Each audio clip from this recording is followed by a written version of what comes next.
అందరికి. మేమైతే bird flu by by చెప్పేసామండి. ఎందుకని అంటారా? మా చిన్న పాప ఏమంటుందో ఒక్కసారి వినేయండి. చికెన్ తినిపోతే నేనే చచ్చిపోయేలా ఉన్నాను. అంత మాట అన్నాక ఇంకా తినకుండా ఉంటామా? అందుకే తెచ్చేసుకున్నాం, కూర వండేసుకున్నాం. అలాగే మా పిల్లల కోసం మంచి క్రిస్పీ చికెన్ బాల్స్ ని కూడా ప్రిపేర్ చేశాను. ఎలా ప్రిపేర్ చేశానో చూసేయండి. అలాగే నా ఛానల్ ఇంకా ఎవరైనా సబ్స్క్రైబ్ చేసుకోకపోతే ప్లీజ్ సబ్స్క్రైబ్ చేసుకోండి. వెళ్తూ వెళ్తూ లైక్ చేయడం మర్చిపోకండి.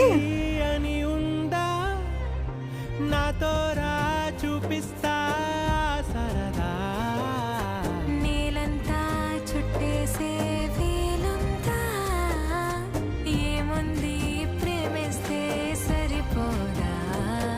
అహమబ్బ